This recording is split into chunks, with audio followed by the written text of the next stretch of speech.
नमस्कार दोस्तों, बहुत बहुत स्वागत है हमारी यूट्यूब चैनल पे। आशा करता हूँ आप सब अच्छे होंगे। 11:05 हैं और निफ्टी बैंक कल का मार्केट आपने देखा होगा। जैसे कि मार्केट में यहाँ पे हमने बाय किया था और दोबारा मार्केट उसके बाद ऊपर गया था और पूरे दिन कंसोलिडेशन किया था। मैंने बोला था ना कि उतनी ज्यादा वॉल्यूम नहीं तो बहुत ज्यादा इसकी स्ट्रेंथ होने वाली नहीं है। अब आज मार्केट क्या खुला है? आज मार्केट फिर इसी जोन पे खुला है, इसी सपोर्ट पे खुला है जहां से मार्केट कल बाउंस बैक किया था। कहां पे? यहाँ पे। ठीक है। अब मार्केट इसी जोन पे खुलने के बाद मार्केट एक बड़ा मूवमेंट आया है, मतलब गैप डाउन जरूर खुला है लेकिन उसके बाद शार्प मूवमेंट आके मार्केट सीधा 51,711 से 52,052 गया, मतलब 300 पॉइंट मार्केट ऊपर गया। और उसके बाद मार्केट क्या आ रहा है? नीचे आ रहा है। उसके बाद मार्केट सीधा हाई लगाया, लो लगाया, उसके बाद नीचे आ रहा है। अब ध्यान समझिएगा इसका मतलब क्या हुआ। देखो, प्राइस एक्शन थोड़ी चीजें हमें बेसिक नॉलेज होना चाहिए। जैसे कि मार्केट ये हाई गया, ठीक है, लास्ट हाई क्या है? ये है। अब आपसे पूछे हाई लास्ट आज का क्या है, तो आज का क्या है? आज का ये हाई नहीं है, मतलब आज का ये हाई नहीं है, ये हाई है। तो प्रीवियस हाई क्या है हमारा? ये है। और प्रीवियस लो क्या है हमारा? प्रीवियस लो हमारा ये है। अब मार्केट इसको ब्रेक करेगा तो नया हाई लगाएगा, और अगर मार्केट इसको ब्रेक नहीं कर पाया तो मार्केट नीचे आ जाएगा। तो मतलब अभी तो ट्रेंड अप है। तो अगर आपको पूछा जाए कि हाई क्या है, तो आप ये नहीं मार्क कर सकते, ये मार्क करें, क्योंकि इसने कैंडल्स क्लोज नहीं दिया है ऊपर। अगर कैंडल्स क्लोज देते तो नया हाई हो जाता। अब ये ट्रेंड कब ब्रेक करेगा? मतलब अगर बुलिश फेस में कंटिन्यू रहा तो इसके ऊपर एक कैंडल्स क्लोज देगा और मार्केट लो को टेस्ट किया है, लो से मतलब मार्केट लो को टेस्ट करके फिर ऐसे ऊपर जा सकता है, फिर ऐसे ऐसे, और ये लो को ब्रेक कर दिया तो मार्केट फिर डाउन ट्रेंड में चला जाएगा। ये चीजें एक प्राइस एक्शन का कॉन्सेप्ट होता है, बहुत ध्यान से समझा जाता है इस चीज को। बाकी आपको ये चीजें तो पता है, एक मार्केट में चैनल बना हुआ है ऐसे, यहाँ पे एग्जैक्टली ये चैनल बना हुआ है। अब मार्केट इसको ब्रेक करता है तो एक मूवमेंट आ सकता है। अब एक कभी भी मार्केट में ट्रेड करने के लिए सबसे बड़ी चीज है, आपको एक बड़े टाइम फ्रेम में जानना बहुत जरूरी है। बड़े टाइम फ्रेम में कि मार्केट बड़े टाइम फ्रेम में कहां पे है, वहां से हमें मार्केट में ऊपर जा रहा है तो मार्केट में रूम कितना है, ये चीजें सब समझ में आ जाती है। देखो, मार्केट में एक चैनल ये है। अब आपको ये पता है मार्केट क्या हो रहा है, बॉटम से टॉप की ओर बढ़ रहा है, मतलब कोई भी मजबूत रेजिस्टेंस में नहीं है। ठीक है। अब एक रेजिस्टेंस तो है वो भी ये। अब हमें देखो, एक तो चैनल ये है, लेकिन हमें एक चीज ये पता चल गई कि मार्केट में एक रेजिस्टेंस ये मिल रहा है। ठीक है, ये मार्केट इसको ब्रेक किया, ध्यान समझिएगा, ये एक रेजिस्टेंस लेवल है और मार्केट इसको ब्रेकआउट दिया है। ब्रेकआउट देकर रिटेस्ट करके रिजेक्शन दे सकते हैं, मतलब आप ट्रेंड की ओर जा सकता है। ये एक बड़े टाइम फ्रेम से क्या होता है, हमारे पूरे मार्केट का सिनेरियो समझ में आ गया, मतलब पूरे मार्केट के ग्राफ समझ में आया कि मार्केट में रूम है ऊपर जाने के लिए। ठीक है। अब ये मार्केट में चैनल में तो एक चैनल ऐसे है, बाकी मार्केट में अगर असेंडिंग चैनल की बात करोगे तो असेंडिंग चैनल तो फिर हमारा ऐसे ही बनेगा, एग्जैक्टली ये ऐसे बनेगा, ऐसे। ये हमारा एक असेंडिंग चैनल है, एग्जैक्टली ये। अब मार्केट ऊपर तो जा सकता है, मतलब मार्केट भले कंसोलिडेशन कर रहा है लेकिन बुलिश तो जा सकता है। मार्केट में नजदीकी रेजिस्टेंस कौन सा था? ये वाला था। मार्केट यहाँ पे थोड़ा सा कंसोलिडेशन कर सकता था लेकिन मार्केट इसको क्या कर दिया, ब्रेक कर दिया। अब वैसे ये वाला रेजिस्टेंस हमारे कोई काम में आने वाला नहीं है ना, ये वाला सपोर्ट कोई काम में आने वाला है। लेकिन हमसे ये पता चला है, जब भी आप ट्रेड करने जाओ तो वन डे टाइम फ्रेम में देखना जरूर होता है, क्योंकि यहाँ से ये पता चल जाता है कि मार्केट का रूम कितना है ऊपर जाने के लिए और नीचे जाने के लिए। एग्जैक्टली ये मैंने ड्रॉ किया और ये देखो मार्केट यहाँ पे सपोर्ट क्यों ले रहा है बार बार। अब आपको चीजें समझ में आ गई सारी सिनेरियो, कि मार्केट ये जो बार बार यहाँ से सपोर्ट लेके, मतलब यहाँ से कल भी सपोर्ट लेके मार्केट ऊपर गया और आज भी सपोर्ट लेके मार्केट ऊपर जा रहा है, तो ये सपोर्ट क्यों ले रहा है, ये चीजें समझ में आ गई। अब ये सारी चीजें इरेज कर दो, ये आपके काम आने वाली नहीं है। काम आने वाली है ट्रेंड, डाटा रीड करना, डायरेक्शन, ये सारी चीजें कि मुझे ट्रेड लेना है तो स्ट्रेंथ क्या है। अब दूसरी चीज सबसे इंपॉर्टेंट, आज एक्सपायरी है बैंक निफ्टी की, क्या है? 16 अक्टूबर, आज एक्सपायरी है। अब एक्सपायरी के दिन हमें ट्रेड करना सबसे डिफिकल्ट होता है। क्यों?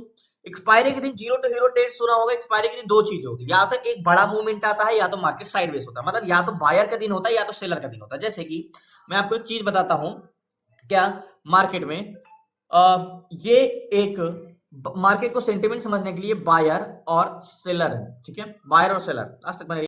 सो फाइनली जैसे मैंने बोला ना कि बायर और सेलर, अब आज हमें ये पता करना है बायर का दिन है या सेलर का दिन है। अगर सेलर का दिन होगा तो मार्केट साइडवेज होगा और बायर का दिन होगा तो मार्केट एक बड़ा मूवमेंट करेगा। अब ये समझते हैं। ठीक है, मैंने क्या बोला, आज 16 अक्टूबर है, आज 16 अक्टूबर है यानी आज एक्सपायरी है बैंक निफ्टी की। तो एक्सपायरी के दिन हमें फोकस किस पे करना है? बायर पे, वैल्यूम पे, क्योंकि एक्सपायरी के दिन हमारा करोड़ों का वैल्यूम होता है मार्केट में, करोड़ों में वैल्यूम होता है। एट द मनी में भी करोड़ों होता है, ओवरऑल तो कई करोड़ होते हैं। ठीक है। अब पहले हम पीसीआर एक बार समझते हैं। देखो, हमें मेन फोकस तो बायर पे करना है लेकिन एक बार पीसीआर समझते हैं, मतलब put seller and call seller. तो पहले हम सेलर को देखते हैं कि मार्केट में सेंटिमेंट सेलर का क्या है। सेलर का सेंटिमेंट क्या है? तो सेलर दो टाइप के होते हैं, आपको पता है, call seller and put seller. Put seller market में सपोर्ट क्रिएट करते हैं, कॉल सेलर मार्केट में रेजिस्टेंस क्रिएट करते हैं। आज ध्यान से समझिएगा, लास्ट तक जरूर बने रहिएगा, क्योंकि मार्केट को सेंटिमेंट है। आज हमें यह समझना है बायर का दिन है या सेलर का दिन है, और ट्रेड करना चाहिए, क्योंकि एक्सपायरी के दिन क्या है, या तो एक अच्छा प्रॉफिट होता है या तो आपका साइडवेज में भी लॉस, मतलब एक्सपायरी के दिन आपको डायरेक्शन तो पकड़ना है, प्लस आपको मूवमेंट में होना चाहिए, नहीं तो टाइम देके ही आपको लॉस दे देगा इतना ज्यादा। ओके, तो ये पुट सेलर और कॉल सेलर। पुट सेलर क्या करते हैं, मार्केट को नीचे जाने से रोकते हैं, कॉल सेलर मार्केट को ऊपर जाने से रोकते हैं। ओके, अब ये बैंक निफ्टी लगा है और पुट सेलर की संख्या क्या है, 80,24,321, 80,24,321 ये पुट सेलर है। 80,24,321 ये पुट सेलर है। इसको डिवाइड करेंगे किससे, कॉल सेलर से, जो कि 81,19,461। मतलब कहीं ना कहीं कॉल सेलर और पुट सेलर की संख्या सेम है, बहुत ज्यादा डिफरेंस नहीं है। 81,19,461, 81,19,461 ये पुट सेलर है। और इसको इक्वल करेंगे तो पीसीआर क्या है, 0.98, यानी क्लोज टू 1, 0.91 का पीसीआर है, 98 का पीसीआर है। मतलब कहीं ना कहीं पीसीआर क्लोज टू 1 है, तो हमारा पुट सेलर की संख्या भी सेम है और कॉल सेलर की भी संख्या सेम है। तो मतलब मार्केट को ऊपर जाने से रोकने वाले भी सेम है और नीचे जाने से रोकने वाले भी सेम है। तो मतलब सपोर्ट रेजिस्टेंस दोनों इक्वल है। अब ये समझते हैं कि लास्ट, तो जैसे कि मैंने क्या बोला, मार्केट में बायर और सेलर की संख्या सेम है, मतलब पुट सेलर और कॉल सेलर, मतलब सेलर दोनों की तरफ सेम है, तो हमको एक तरफ नहीं सक सकते। लेकिन सुबह से मार्केट में सेलर में हुआ क्या है, मतलब मार्केट 9:15 बजे जब से ओपन हुआ है, तो कौन बढ़े हैं, पुट सेलर या कॉल सेलर, ये समझते हैं। तो देखो, पहले मार्केट जब ऊपर गया, ध्यान से समझिएगा, सेलर का सेंटिमेंट कितना महत्व देना है आज ये समझते हैं। तो मार्केट जब सुबह ऊपर गया यहां से, तो क्या हुआ, पीसीआर भी कहां गया, पीसीआर मार्केट ओपन कहां पे हुआ था, मार्केट ओपन हुआ था पीसीआर 0.89। ध्यान समझिएगा, मार्केट जब ओपन हुआ तो पीसीआर था हमारा 0.89। ओके, उसके बाद जब मार्केट बढ़ा तो पीसीआर बढ़ के कहां गया, लास्ट हाई गया है 1.16, 1.16। ओके, उसके बाद जब मार्केट गिरा तो पीसीआर गिर के कहां पे आया, लास्ट लो कहां पे आया, 0.98। तो मतलब ये समझो आप 0.98। अब ये आपको इसलिए ये तीनों ड्रॉ करके दिखाया कि जैसे मार्केट बिहेव कर रहा है, मतलब सेलर और बायर दो होते हैं। अगर सेलर का कुछ आप मजबूत डिसीजन होता है, यहाँ पे कॉन्फिडेंस होते, तो क्या होता, एक तरफे होते। मतलब सेलर को खुद नहीं पता कि मार्केट किस डायरेक्शन में जाएगा। पहले मार्केट ऊपर गया तो सेलर कंट्रोल, पुट सेलर बढ़े और पीसीआर बढ़ा। जब मार्केट गिरा तो पीसीआर फिर गिरा। अब हो सकता है मार्केट बढ़े तो फिर पीसीआर बढ़ जाए। मतलब सेलर का हमें कोई भी काम नहीं आने वाले, मतलब सेलर क्या है, हम कोई भी इनका इंटेंशन स्ट्रांग नहीं है, इनका डिसीजन स्ट्रांग नहीं है, तो हम सेलर को देख के कोई डिसीजन ले ही नहीं सकते, क्योंकि सेलर खुद कंफ्यूज है। मार्केट ऊपर जाता है तो कॉन्ट्रैक्ट बनाते हैं, मार्केट गिरने लगता है तो पुट सेलर कॉन्ट्रैक्ट क्लोज करने लगते हैं। तो पीसीआर घट रहा है, बढ़ रहा है, घट रहा है, बढ़ रहा है, तो हमारा सेलर कोई भी काम आने वाला नहीं है। अब दूसरी चीज, मार्केट में अब हमें एक बार एड द मनी का जोन तो देखना ही होगा। जैसे कि ये 52,900 का जोन, ये बहुत इंपॉर्टेंट जोन है। क्या, ये 51,900 का जोन, ठीक है। मार्केट गिर रहा है, गिरने दो, ये एक राउंड फिगर जोन है, और यहाँ पे मान के चलो एक हॉरिजॉन्टल जोन है, और ये एक बस स्टॉप है, ठीक है। और ये एक बस है, मतलब मार्केट क्या है, एक बस है, हॉरिजॉन्टल जोन एक बस स्टॉप है। अब हमें वैसे भी सेलर का फोकस करना नहीं है, लेकिन सबसे पहले देखो कॉन्ट्रैक्ट किस साइड के ग्रीन है, थोड़े बहुत ग्रीन है, वो भी पुट साइड के। कॉल पहले शायद कॉल साइड के ग्रीन थे, शायद इंक्रीज होकर पुट साइड के हो गए। ओके, 900 के जोन पे 8,08,700, ये 900 के जोन पे 8,08,736 ये कॉल सेलर है, जो मार्केट को ऊपर जाने से रोकने के लिए बैठे हैं यहाँ पे। क्या, कॉल सेलर। ये लोग को कहना है कि मार्केट को हम 900 से ऊपर नहीं जाने देंगे, 900 से ऊपर हम नहीं जाने देंगे। और इसके लड़ने के लिए पुट सेलर, यानी मार्केट को नीचे जाने से रोकने के लिए 7,10,483 ये है पुट सेलर। और इनका कहना है कि मार्केट को हम नीचे नहीं जाने देंगे। तो मतलब यहाँ पे कॉल सेलर क्या ज्यादा है, पुट सेलर ज्यादा है। तो वैसे यहाँ पे तो मार्केट को ऊपर जाने से रोकने वाले की संख्या ज्यादा है, तो यहाँ पे मार्केट में क्या मजबूत है, कॉल सेलर। वैसे भी सेलर का महत्व देना नहीं देना बायर को है, लेकिन यहाँ पे मजबूत क्या है, रेजिस्टेंस। अब देखो ध्यान समझिएगा, अभी मत समझ लीजिए कि पुट साइड का ट्रेड हम ले सकते हैं, बिल्कुल नहीं, अभी भी बिल्कुल नहीं ट्रेड ले सकते हैं। हमें ट्रेड लेने के लिए हमें सबसे मेन इंपॉर्टेंट जो होगा वो समझना ये होगा कि मार्केट में 200 एग्जैक्टली ये मार्केट चाहता क्या है, मार्केट में करना क्या चाहता है। अब मार्केट में हमें यहाँ पे थोड़ा मैं इसको बड़ा बना दिया, पहले मैं आप समझाने के लिए आपको बता दूं, वैल्यूम, यानी मेन आज एक्सपायरी है तो वैल्यूम पे ही मार्केट चलता है। तो 51,900 पे कॉल बायर, मैंने बोला था ना करोड़ों पे वैल्यूम होता है, तो 1,12,77,340 ये कॉल बायर है, 1,12,00,000। और ये बैठे हैं इस बस में कि भैया हमें बुलिश जाना है, यानी बुलिश जाने के लिए पैसेंजर ऊपर जाना है। ओके, ये 1,12,00,000 एंड पुट बायर इसके कंपैरिजन में 51,900 पे 1,19,75,000 312 ये पुट बायर है और इनका कहना है कि भैया मार्केट में हमें नीचे जाने के लिए बैठे। तो पैसेंजर किस साइड के है मार्केट में, बेरिश या बुलिश? तो पैसेंजर जो है वो है बेरिश 1,19,00,000 और कॉल साइड के पैसेंजर है 1,12,00,000। मतलब call buyer comparison to put buyer ज्यादा है, नहीं put buyer comparison to call buyer की संख्या ज्यादा है। यहाँ पे पुट बायर 1,19,00,000 है, कॉल बायर 1,12,00,000 है। ठीक है, तो यानी कह सकते हो 7 लाख पुट बायर यहाँ पे ज्यादा है। अब ओवरऑल सीपीआर मार्केट की स्ट्रेंथ पकड़ना है कि अगर मार्केट नीचे जा सकता है तो क्या इसकी स्ट्रेंथ है, या सिर्फ एट द मनी से डिपेंड हम डिसाइड नहीं कर सकते कि मार्केट की स्ट्रेंथ है बेरिश, नहीं वो तो चेंज हो सकता है। मेन डिसाइड करते हैं ओवरऑल डाटा से। तो ओवरऑल डाटा में क्या है, 9,53,00,000 एंड 8,51,00,000। तो एक मिनट, एक इसको हम रिफ्रेश करते हैं। तो सीपीआर की बात करें तो 9,53,00,000 यानी 953,953 ये है कॉल बायर। इसको माइनस करेंगे पुट बायर से 8,51,00,000 851। ओके, अब इसको इक्वल करेंगे तो 102 यानी 1,02,00,000 कॉल बायर ज्यादा है। ओवरऑल मार्केट में वॉल्यूम किस साइड पे ज्यादा है, तो 102। सीपीआर हमारा कितना है, सीपीआर 102 है। यानी मार्केट अगर एट द मनी से गिरता भी है तो उसकी बहुत ज्यादा स्ट्रेंथ होने वाली नहीं है, क्योंकि सीपीआर तो हमारा क्या है 102 है। यानी एट द मनी में भले वॉल्यूम पुट साइड का है लेकिन ओवरऑल वॉल्यूम किस साइड का है, ओवरऑल वॉल्यूम कॉल साइड का है। तो अगर यहां से मार्केट में अगर चेंजेस नहीं होता है, वो तो हम देखेंगे थोड़ा चेंजेस का, लेकिन अगर यहां से मार्केट गिर भी जाए तो उसकी बहुत स्ट्रेंथ होने वाली नहीं है। और दूसरी चीजें मार्केट में लास्ट तक बने, देखो मार्केट को पूरा समझने के लिए हमें कंपोनेंट देखना बहुत जरूरी है। मतलब एचडीएफसी बैंक, आईसीआई बैंक, दो मार्केट को, एचडीएफसी बैंक और आईसीआई बैंक जैसे हमारा परिवार मेंबर से मिलकर चलता है, वैसे निफ्टी बैंक स्टॉक से मिलकर चलता है, यानी स्टॉकों का समूह है। अब मेन जो स्टॉक होते हैं डिपेंड जिस पे होता है HDFC bank Nifty, HDFC bank और आईसीआई बैंक। तो एक बार हम एचडीएफसी बैंक को देखते हैं कि एचडीएफसी बैंक का मोमेंटम क्या है। एचडीएफसी बैंक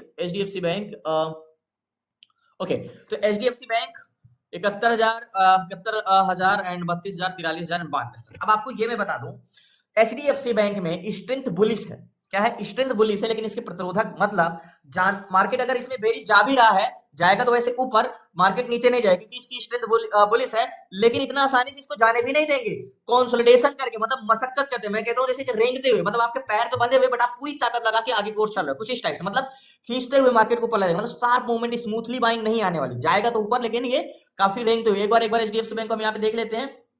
एचडीएफसी बैंक इसकी स्ट्रेंथ बुलिश है, लेकिन यहाँ पे एग्जैक्टली ये बुलिश है, लेकिन ये काफी कंसोलिडेशन करते हुए जाएगा। एक बार हम आईसीआई बैंक को भी देख लेते हैं। आईसीआई बैंक में क्या है, आईसीआई बैंक का 10 एंड 14। तो मार्केट जो थोड़ा सा ऊपर नहीं जा पा रहा है ये पुट बायर आईसीआई बैंक की वजह से। आईटीआई बैंक में वही सेम है कि स्ट्रेंथ तो बुलिश है लेकिन मार्केट नीचे जा रहा है। तो अगर मैंने क्या बोला, निफ्टी बैंक थोड़ा बहुत ही नीचे जा सकता है, लेकिन अगर आपको अच्छा चाहिए तो आप बुलिश साइड का इंटेंशन, मतलब आप आईसीआई बैंक, तो मार्केट निफ्टी बैंक को थोड़ा बहुत नीचे ले जा सकता है, वो आईसीआई बैंक। बाकी एक बार कंपनी इंडिया विक्स वाले पॉजिटिव, लेकिन ऑल ग्लोबल मार्केट नेगेटिव है। डाउ जोन्स, S&P, नस्डैक एंड सिर्फ रसेल ही पॉजिटिव, बाकी सारे इंडेक्सेस नेगेटिव है। सो फाइनली इसमें पुट साइड का ट्रेड जरूर लूंगा, लेकिन बहुत बड़े टारगेट के लिए नहीं, मात्र 870 चल रहा है यहां तक का टारगेट, तो मैं इस पे पुट साइड का। सो फाइनली 3 लॉट लिया है और 52,100 का पी लिया है 16 अक्टूबर की, और बाइंग प्राइस मेरी एग्जैक्टली 249 की है और 248 चल रहा है। बहुत मार्केट की स्ट्रेंथ बेरिश नहीं है, स्ट्रेंथ बुलिश ही है। मार्केट नीचे क्यों जा सकता है मैं आपको बताता हूं, इसके पीछे का 2 रीजन है। मेरा टारगेट पॉइंट ज्यादा नहीं होगा, टारगेट 873 चल रहा है, टारगेट पॉइंट मेरा एग्जैक्टली ये 809, ये टारगेट पॉइंट होगा एग्जैक्टली 824, यानी 50 पॉइंट का टारगेट, इससे बड़ा टारगेट नहीं रहने वाला ये जोन का टारगेट। अब मैं इस पे टारगेट इतना छोटा क्यों लिया, 2 रीजन इसके। मैंने ट्रेड ले लिया है मार्केट में, यहाँ पे ट्रेड लिया है अभी 848 ही चल रहा है, 249 चला है, एक 52,100 का पी लिया है मैंने।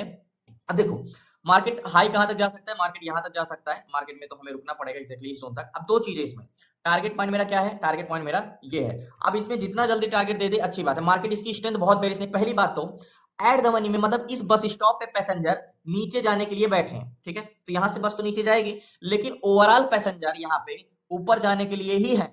और एचडीएफसी बैंक भी बुलिश है, लेकिन आईसीआई बैंक नेगेटिव है, तो मार्केट गिरा सकता है कौन, आईसीआई बैंक, तो थोड़ा बहुत ही गिरा सकता है, बट इसकी ओवरऑल स्ट्रेंथ बुलिश ही है।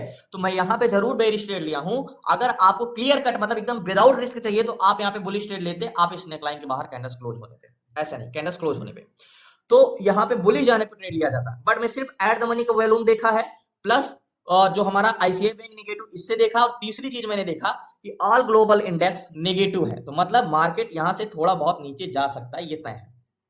बाकी एक बार सीपीआर हम जरूर बैंक निफ्टी का देखेंगे कि बैंक निफ्टी का सीपीआर क्या है। 972, एक बार जो 102 था अभी हमारा कितना है 972, यहाँ पे 972 माइनस करेंगे, पुट बायर कितने हैं 870 ओके, इक्वल करेंगे तो 102। अभी मतलब वॉल्यूम किसी साइड का भी ऐड नहीं हुए हैं, उतने की उतने ही है। तो देखते हैं लास्ट तक बने रहिए प्लीज। सो फाइनली ये मार्केट लो यहाँ तक आ गया है, बहुत ज्यादा इसकी स्ट्रेंथ नहीं है, 857 तक आ गया। मैं इस जोन पे निकलूंगा 824 पे। अब बहुत ज्यादा इसकी स्ट्रेंथ क्यों नहीं है, मैंने बहुत बड़ा टारगेट क्यों नहीं लिया, क्योंकि मार्केट में एट द मनी में ही सिर्फ मार्केट नेगेटिव है, ओवरऑल नेगेटिव तो पॉजिटिव है। बाकी इसमें मैंने पहले से देखा नहीं, बट पहले शायद कॉल साइड का कॉन्ट्रैक्ट ग्रीन थे, उसको बाद क्लोज होने के बाद ये पुट साइड के कॉन्ट्रैक्ट ग्रीन हुए हैं। तो इस रीजन से बाकी वेट करते हैं 858, अभी तो 25-30 पॉइंट।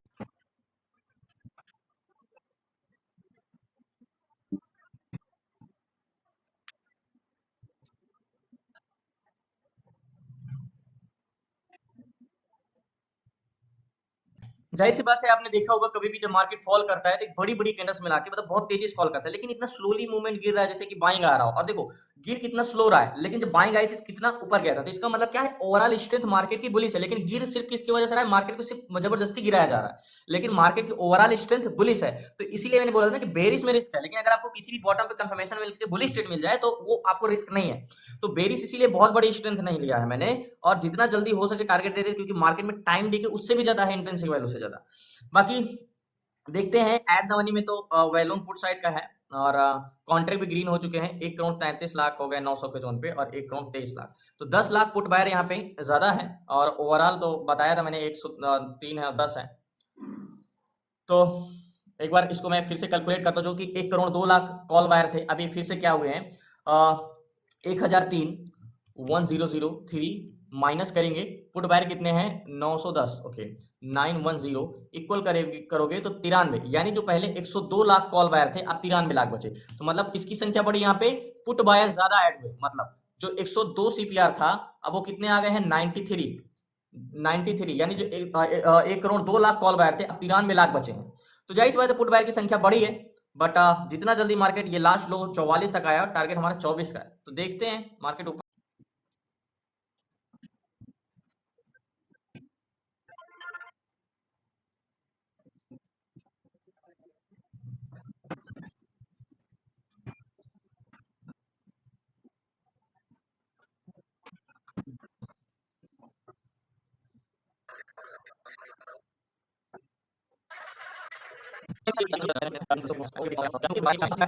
सो फाइनली यहाँ पे मैं पोजीशन अपनी स्क्वायर ऑफ करता हूँ, और जो भी प्रॉफिट हो रहा है 40-30 पे आ रहा है, क्योंकि इससे ज्यादा मैं रुकूंगा इतने के लिए तो वो फिर मुझे और लॉस देगा, क्योंकि लॉस तो नहीं देगा लेकिन उतना टाइम डिके हो जाएगा जितना प्रॉफिट के लिए मैं वेट करूंगा। तो यहाँ पे मैं पोजीशन अपनी। सो फाइनली निफ्टी बैंक में जो ट्रेड लिया था मैंने 3 लॉट, एक छोटा सा ही प्रॉफिट हुआ। यहाँ की बाइंग थी हमारी 249 की, और यहाँ पे मैंने एग्जिट किया 263 पे। सिर्फ और सिर्फ कह सकते हो कि 12-15 पॉइंट, और छोटा सा प्रॉफिट हुआ क्योंकि यहाँ पे 249 पे। और रीजन है प्रॉफिट छोटा होने का, क्योंकि हम बुलिश ट्रेड जाएंगे तो बड़ी स्ट्रेंथ रख सकते थे, बेरिश ट्रेड लेने पे हम स्ट्रेंथ नहीं रख सकते। इसको तो आप कॉस्ट टू कॉस्ट कहोगे, बट हम रीजन ये है कि मार्केट कहीं से भी बॉटम पाके इसके रिवर्सल के भी चांसेस ज्यादा है। बट मार्केट में बेरिश ट्रेड एक्सपायरी है, तो एक्सपायरी में हम ज्यादा देर तक होल्ड नहीं कर सकते। मान चलो मैं ये टारगेट तो रख लिया, बट यहां तक आने के लिए उसको जितना कंसोलिडेशन करके वो आएगा, क्योंकि आपको भी दिख रहा है कि बाइंग कितनी स्पीड पे गई, क्योंकि स्ट्रेंथ अभी भी बुलिश ही है, और मार्केट बेरिश कितना कंसोलिडेशन करते हुए आ रहा है, ये चीजें आप भी समझ सकते हो। तो वेट करते हैं। सो फाइनली हाँ 2 मिनट आपका और चाहूंगा, मार्केट क्लोज को है 3:11 है। एंड निफ्टी बैंक में जो मैंने ट्रेड लिया था आपको याद होगा, मैंने पुट साइड का पोजीशन बनाई थी यहाँ के आसपास, और मैं यहाँ के आसपास अपना पोजीशन स्क्वायर अप कर दिया था एकदम छोटा सा टारगेट के लिए। और मैंने ये बोला था कि ज्यादा बेरिश इंटेंशन भी नहीं है, मतलब बहुत ज्यादा मार्केट बेरिश भी नहीं जाएगा, और बुलिश स्ट्रेंथ थी लेकिन मार्केट बुलिश भी नहीं गया, क्योंकि कंटिन्यू चेंजेस हो रहे थे डाटा बेरिश की ओर। तो मार्केट ऊपर जाके फिर से उसी रजिस्टर पे कंसोलिडेशन करके मार्केट फिर नीचे आ गया। तो मेरा कहने का मतलब यही है, आपको यही समझाना चाह रहा था कि कंपोनेंट इज मोस्ट इंपॉर्टेंट। जैसे कि हमने कंपोनेंट देखा कि आईसीआई बैंक, अब अगर आईसीआई बैंक में निगेटिव होता, सॉरी आईसीआई बैंक तो निगेटिव था, एचडीएफसी बैंक में निगेटिव होता, तो यहीं से शार्प मूवमेंट आता। देखो बाइंग साइड एक शार्प मूवमेंट आया, लेकिन selling side slowly slowly movement आ रहा, इसी रीजन से। तो धन्यवाद आपका, शुक्रिया। एंड कल मिलते हैं न्यू ट्रेड न्यू स्टडी साथ, शायद इससे बेटर मौका मिले कल कुछ।